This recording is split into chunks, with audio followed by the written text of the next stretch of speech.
कहते हैं बुक्का घाटी में रात कभी खामोश नहीं होती। वहां हवा भी किसी पुरानी कहानी की फुसफुसाहट बन जाती है। 5 दोस्त रोमांच के लिए आधी रात को पहुंचते हैं Did you उस hear शांत that? पहाड़ पर। लेकिन जल्द ही उन्हें एहसास होने लगता है कि कोई अनजानी ताकत उनकी हर कदम पर नजर रख रही है। पेड़ों के पीछे हिलती परछाइयां, अजीब Guys, आवाजें this is और not ऐसे normal. निशान जो किसी इंसान के हो ही नहीं सकते। आज की Someone's कहानी watching हम us. जानेंगे उस डरावनी रात में In क्या हुआ today's और story, क्यों we'll लोग learn कहते what हैं कि happened that अंधेरी frightening घाटी night जागती and है। why people ये है say that the Andheri Dark घाटी, Valley 5 is a दोस्तों और श्रापित पहाड़ की लंबी रात।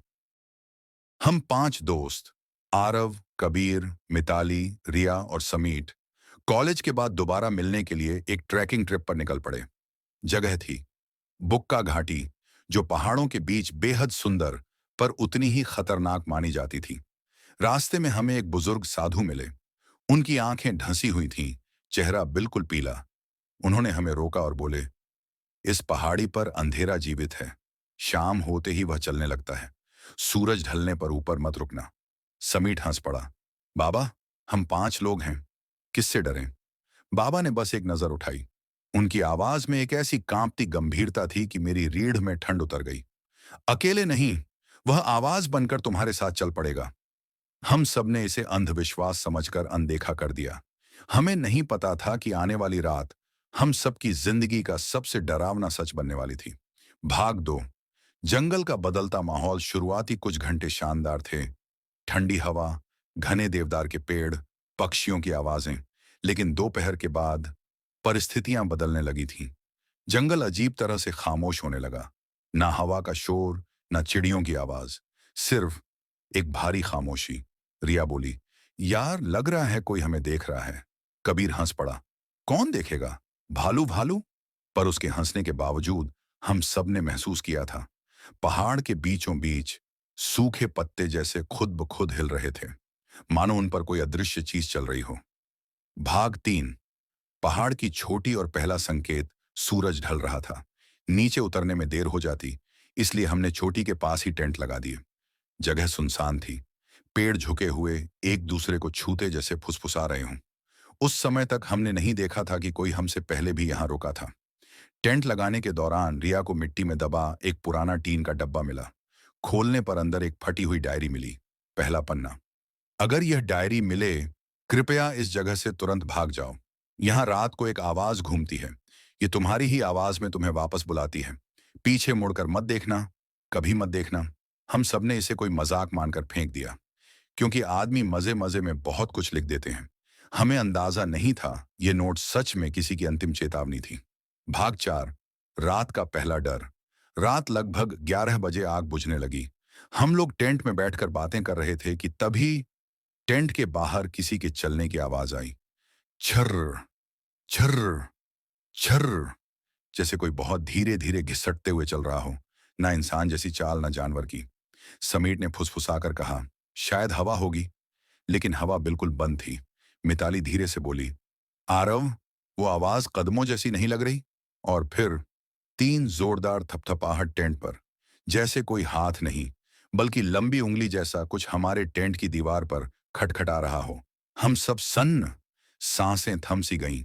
समीट ने टॉर्च उठाई और बोला, मैं देख कर आता हूं। हम सब चिल्लाए, नहीं।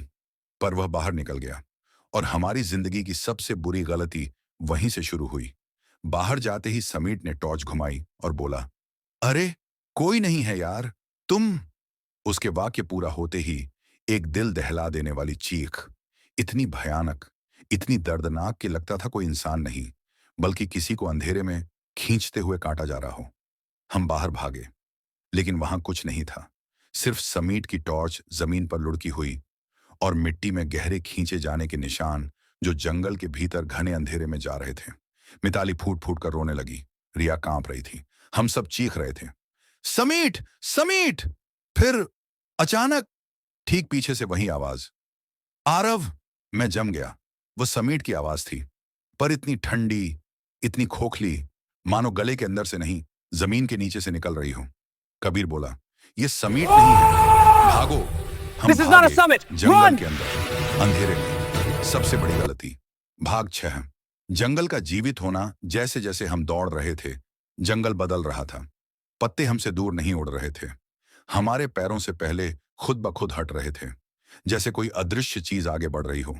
शाखाएं झुक रही थीं, जमीन कांप रही थी। फिर अचानक रिया चीखी, मैंने उसे देखा, पेड़ के पीछे सफेद चेहरा। कबीर टॉर्च घुमाता हुआ बोला, कहां? और तभी टॉर्च की रोशनी में पहली बार वो चीज दिखी। भाग 7। पहली झलक भयावह सत्ता की पेड़ के पीछे एक मानव जैसा आकृति थी, पर इंसान नहीं। ऊंचा, लंबा, बेहद पतला, चेहरा बिल्कुल सफेद, बिना आंखों के, बस 2 गहरे काले गड्ढे जो देखने वाले की ओर सिर्फ खालीपन से घूर रहे थे। उसके होंठ नहीं थे, पर उसे आवाज निकल रही थी, समीट की आवाज। आरव, यहां आओ, तुम अकेले हो। हम तेजी से पीछे हटे और वह आकृति धीरे धीरे लचकते हुए हमारी दिशा में बढ़ने लगी। भाग 8। पुराने खदान का रहस्य। भागते भागते हम एक गहरे गड्ढे जैसी जगह पहुंचे। एक पुरानी खदान। खदान के अंदर से समीट की चीख गूंज रही थी।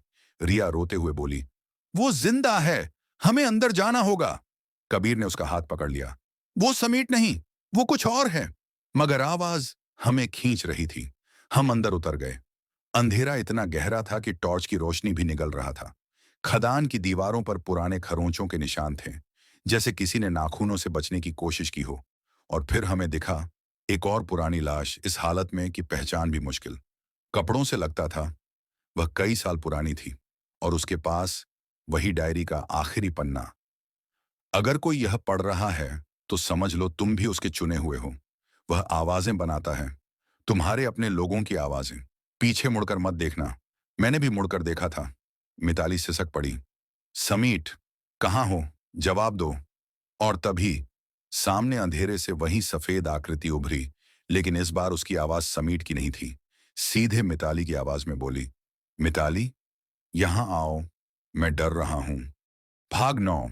मौत और मुकाबला। जैसे ही हम भागने लगे, वह आकृति अचानक हवा की तरह गायब हो गई, और अगले ही पल मिताली के पीछे वह चीखी, वो मेरे बाल पकड़े हैं।